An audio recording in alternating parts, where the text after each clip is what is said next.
ইবাদতের জন্য আল্লাহ পাক রব্বুল আলামিন আমাদেরকে মসজিদে আসার এবং বসার, কোরআন ও হাদিসের আলোচনা শোনার তৌফিক দিয়েছেন। সেজন্য রব্বুল কারীমের দরবারে শুকরিয়া আদায় করি। আমি আপনাদের সম্মুখে যে আয়াত ও হাদিস পাঠ করেছি, আমার তেলাওয়াতকৃত আয়াত ও হাদিসকে সামনে রেখে ধারাবাহিকভাবে যে আলোচনা চলতেছিল গত জুমা থেকে কোরআনুল কারীমের মর্যাদা, মহাগ্রন্থ আল কোরআনুল কারীমের শান, মান, মাহাত্ম্য সম্পর্কে সংক্ষিপ্ত কিছু আলোচনা করব। আমার তৌফিক ইল্লা বিল্লাহ। মহান আল্লাহ পাক রব্বুল আলামিন সরকারে দু আলম মুহাম্মদুর রাসূলুল্লাহ সাল্লাল্লাহু আলাইহি ওয়াসাল্লামের উপর কোরআনুল কারীম নাযিল করেছেন। এই কোরআনুল কারীম হলো মুসলমানদের জন্য পথ প্রদর্শক।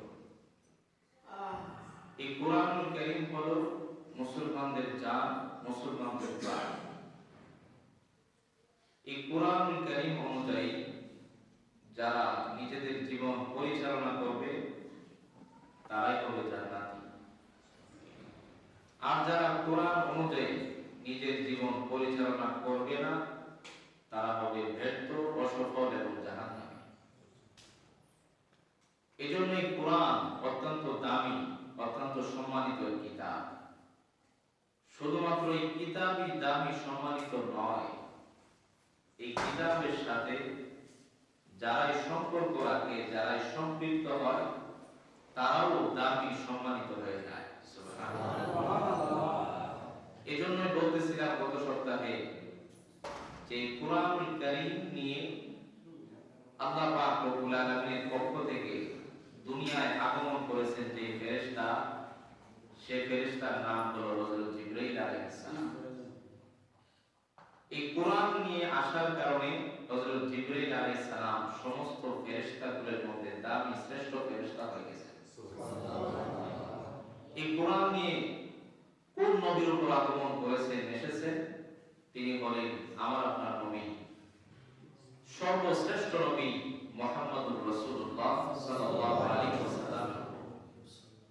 এই কোরআন আমার আপনার নবীর উপর নাযিল হওয়ার কারণে তিনি হয়ে গেছেন সর্বশ্রেষ্ঠ নবী, সমস্ত নবীগুলোর মধ্যে সবচেয়ে বেশি শ্রেষ্ঠ, সম্মানিত। এই কোরআন মক্কা মদিনায় নাযিল হওয়ার কারণে মক্কা হয়ে গেছে মক্কাতুল মুকাররমা, মদিনা হয়ে গেছে মদিনাতুল মুনাওয়ারা। দুনিয়ার সবচেয়ে দামি, সম্মানিত শহর হয়ে গেছে মক্কা, মদিনা। এর কারণ এই শহরগুলোতে কোরআন নাযিল হয়েছে। মাহে রমজানে, রমজান মাসে কোরআন নাযিল হওয়ার কারণে এই মাস বাকি 11 মাসের তুলনায় শ্রেষ্ঠ, দামি হয়ে গেছে। সুবহানাল্লাহ।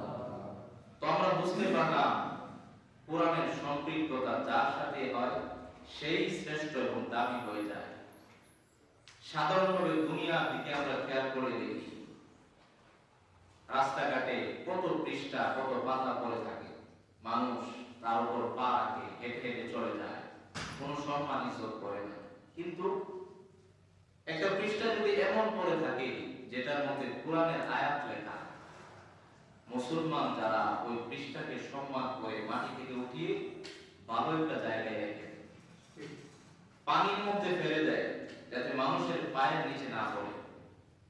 কেন আসলে এই পাতার সম্মান? কারণ এর মধ্যে কোরআন লেখা আছে, এজন্য সম্মান। দুনিয়াতে কত গাছ, কত ডালপালা রাস্তাঘাটে পড়ে থাকে, মানুষ পায়ের তলায় ফেলে পিষ্ট করে চলে যায়। মানুষ কাঠের উপর দাঁড়ায়, কোনো ইজ্জত করে না কাঠকে, কিন্তু এই কাঠ দিয়ে যখন একটা রিয়াল বানানো হয় যেটার উপর কোরআন লেখা হয়, পরে গেলে এটাকে উঠিয়ে মানুষ চুমু দেয়, সম্মান করে, ইজ্জত করে। কেন? কোরআনের কারণে। কারণ এর উপর কোরআন লেখা হয়, রেখে তেলাওয়াত করা হয়। সাধারণ একটা কাপড় রাস্তাঘাটে পড়ে থাকে, মানুষ কাপড় খুলে ফেলে দেয় যেখানে ইচ্ছা সেখানে, সম্মান করে না। কিন্তু এই কাপড় দিয়ে যদি গিলাফ বানানো হয় যার ভিতরে কোরআন রাখা হবে, এই গিলাফটা পরে গেলে মানুষ মুটিয়ে চুমু খায়, সম্মান করে, ইজ্জত করে। এর কারণ কোরআন এর সাথে সম্পৃক্ত হয়, এর ভিতরে কোরআন রাখা হয়। তার দ্বারা আমরা কি বুঝতে পারলাম? যে কোরআন যার সাথে সম্পৃক্ত হয় সেই শ্রেষ্ঠ, দামি, সম্মানিত হয়ে যায়। সুবহানাল্লাহ। এজন্য আল্লাহ পাক রব্বুল আলামিন তার মহাগ্রন্থ কোরআনুল কারীমের মধ্যে আল্লাহ তাআলা বলেন, ওয়া'তাসিমু বিহাবলিল্লাহি জামিআ। আল্লাহ তাআলা বলেন যে দুনিয়ার সকল মানুষ, ওয়া'তাসিমু, তোমরা মজবুত ভাবে, ভালোভাবে আঁকড়ে ধরো, বিহাবলিল্লাহি জামিআ, তোমরা সকলে হাবলুল্লাহকে আঁকড়ে ধরো, আল্লাহর রশিকে আঁকড়ে ধরো। আল্লাহর রশি কি? আব্দুল্লাহ ইবনে মাসউদ রাদিয়াল্লাহু তাআলা এই আয়াতের তাফসীর ব্যাখ্যা করতে গিয়ে তিনি উল্লেখ করেন, এই আয়াতের মধ্যে যে হাবলুল্লাহ বলা হয়েছে, এই হাবলুল্লাহ দ্বারা, আল্লাহর রশি দ্বারা কোরআনুল কারীম উদ্দেশ্য। সুবহানাল্লাহ। তো সরাসরি আল্লাহ পাক কোরআনের মধ্যে বলেন, ওয়া'তাসিমু বিহাবলিল্লাহি জামিআ, যে হে উম্মত সকল, তোমরা সবাই আল্লাহ পাকের কোরআনকে আঁকড়ে ধরো।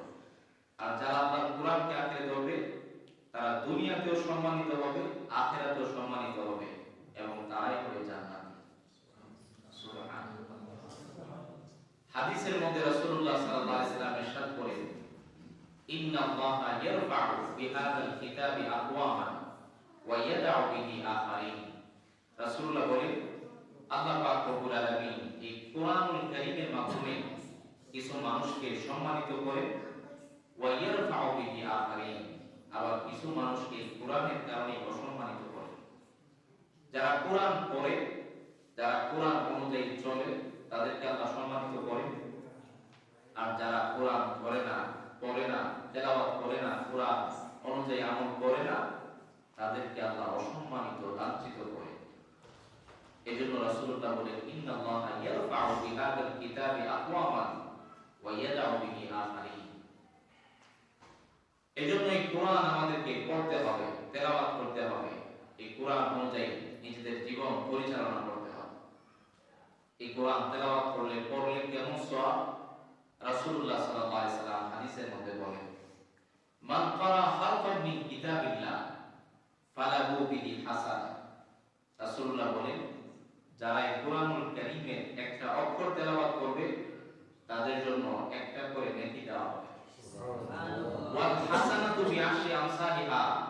রাসূল বলেন, একটা নেকি এক নেকিতেই থাকবে না, এক নেকি 10 নেকি হয়ে যাবে। সুবহানাল্লাহ।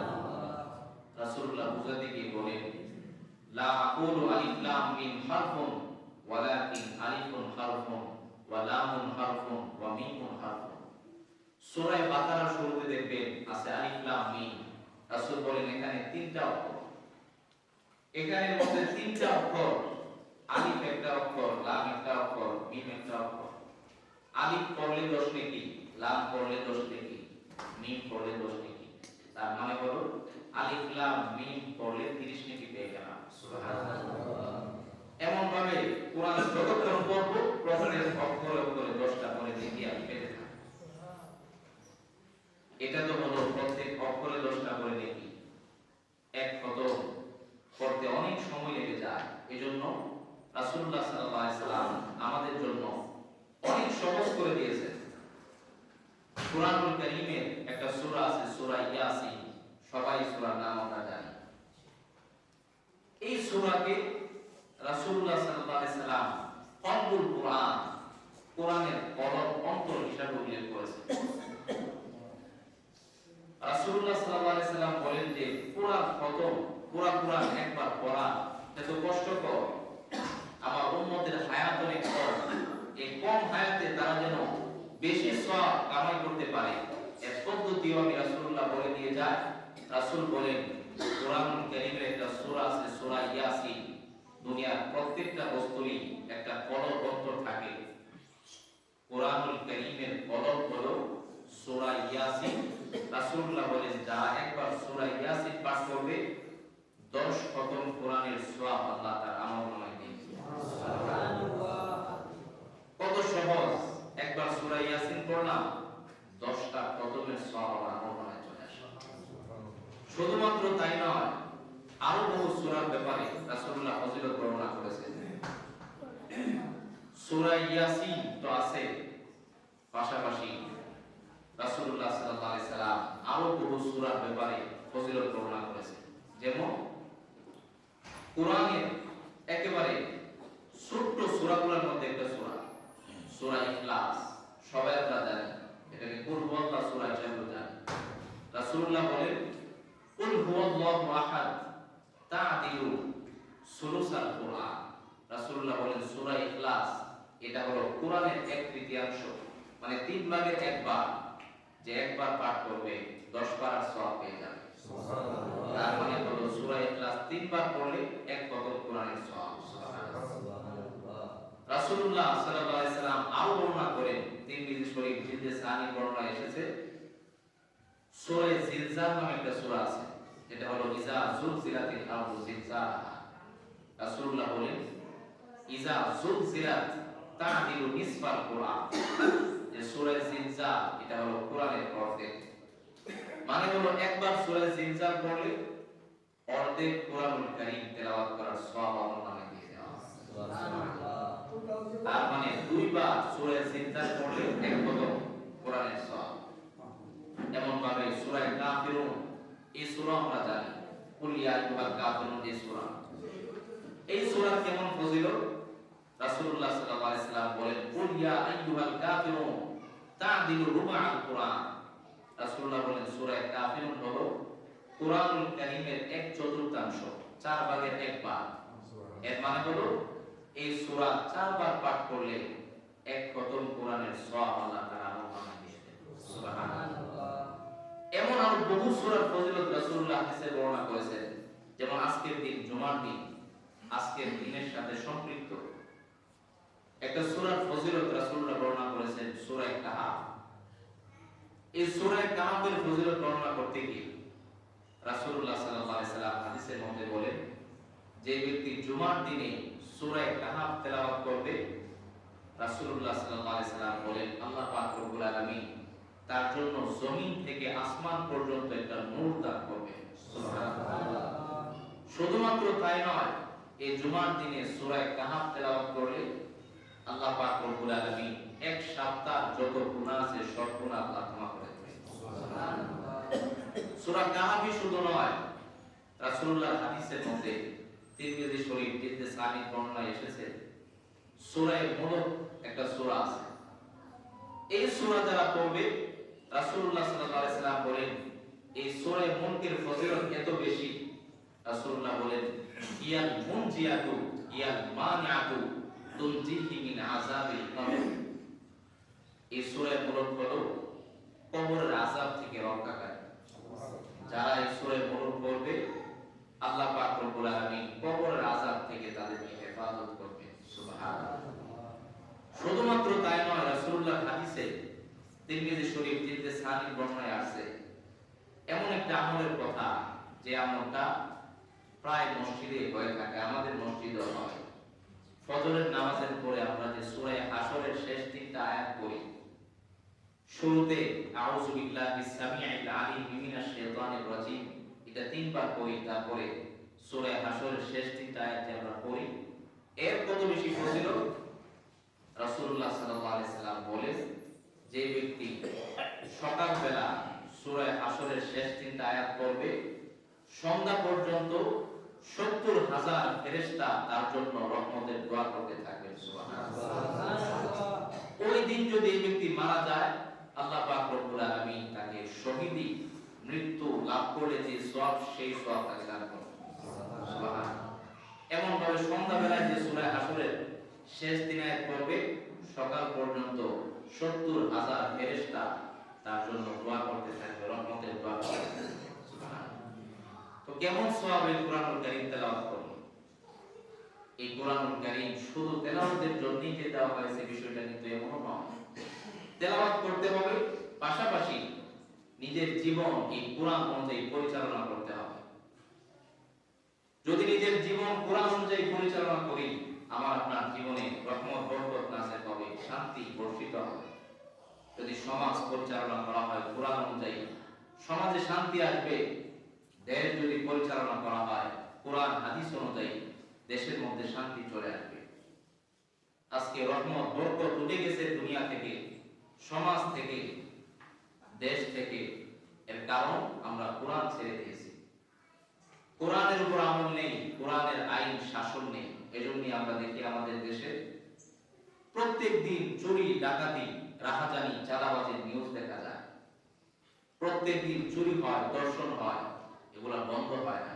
এর কারণ কোরআনের বিধান, কোরআনের শাসন আমাদের দেশে নেই। যদি ইসলামের বিধান অনুযায়ী, কোরআনের বিধান অনুযায়ী আইন করা হতো যে চুরি করলে হাত কেটে ফেলা হবে, কয়েকজনের হাত কাটলে পরবর্তীতে সব চুরি বন্ধ হয়ে যেত, কোরআনের বিধান।